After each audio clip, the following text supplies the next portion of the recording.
UP के राज्य मंत्री दयाशंकर मिश्र दयालु का बयान सामने आया है। अखिलेश यादव के अहीर रेजिमेंट बनाने के बयान पर उन्होंने प्रतिक्रिया दी। आर्मी की पवित्रता बनाए रखने के लिए ये बात शोभा नहीं देती।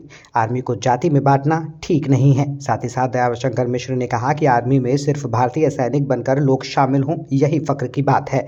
SIR पर उन्होंने कहा कि निर्वाचन आयोग ने SIR का निर्णय लिया है। अब देश में एक वोटर का एक ही वोटर लिस्ट में नाम रहेगा। SIR में सिर्फ गलत नाम ही काटे जा रहे हैं।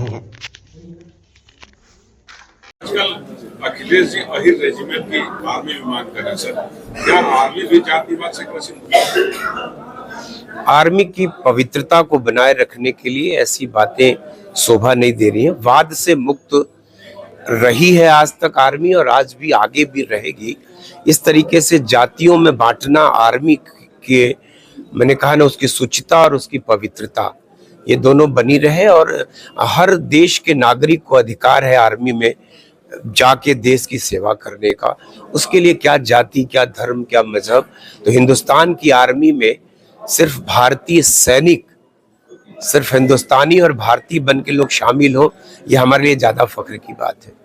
अग्निवीर का मजाक उड़ाने वाले और इसकी आलोचना करने वाले लोगों के मुंह पे तमाचा है कि अग्निवीरों के लिए देश की न जाने कितनी प्रकार की नौकरियां उनका इंतजार कर रही हैं, और वो जो उन्होंने 4 साल ट्रेनिंग करके बिताया है, वो इन नौकरियों में उनके लिए 50% का रिजर्वेशन मुझको लगता है कि सबसे बड़ी उनके लिए तोहफे के रूप में है।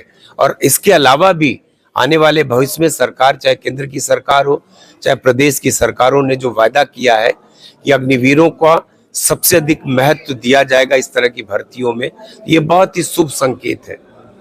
देखिए, SIR का निर्णय, इस देश की एक संवैधानिक संस्था है निर्वाचन आयोग। ये निर्वाचन आयोग का फैसला है, और संजय सिंह जी हो चाहे देश में तमाम लोग इसके जो आलोचना कर रहे हैं, उन लोग को पता नहीं कि समय समय पर, जैसे उत्तर प्रदेश में 2003 में SIR हुआ था, पुरानी वोटर लिस्ट जिसको संशोधित किया गया होगा, जिसको फिर से परिवर्तित और परिवर्धित किया होगा, वर्तमान में भी फिर से एक बार परिवर्तन की और उसके कहते हैं ना कि उसको और पारदर्शिता के साथ काम करके उसको बड़ी ही ईमानदारी से एक ऐसी वोटर लिस्ट बनाने का जो सोच है सरकार की, अपने निर्वाचन आयोग की, उसके जैसे आपने देखा कि 2003 से 25 तक न जाने कितने लोग की डेथ हो चुकी होगी, न जाने कितने लोग शहर छोड़ के दूसरे शहरों में चले होंगे, न जाने कितने लोग गांव से शहर चले गए नौकरियों के लिए। तो इस तरह का जो परिवर्तन हुआ है, इस तरह से स्थान का परिवर्तन हो, मृत्यु हुई हो, और जो गलत तरीके से कोई वोटर बना, देखिए एक व्यक्ति का 3 जगह अगर नाम है तो कहीं ना कहीं से जो पारदर्शिता है उस पर ये एक प्रश्न चिन्ह है। आज जो वोटर लिस्ट बनेगी कि एक व्यक्ति का इस देश में एक ही वोटर लिस्ट में नाम होगा, न जाने कितने नाम कट रहे। लोगों ने गांव में भी रखा था, शहर में पढ़ने गए वहां भी रख लिया, जिस शहर में वर्तमान में नौकरी कर रहे हैं वहां भी नाम डाल लिया। अब व्यक्ति को, पूरे देश के लोगों को इस बात को एहसास हो गया कि एक ही वोटर लिस्ट में नाम होगा, चाहे गांव रहे, चाहे शहर रहे, चाहे कहीं भी। तो मन का वो भ्रम निकल गया।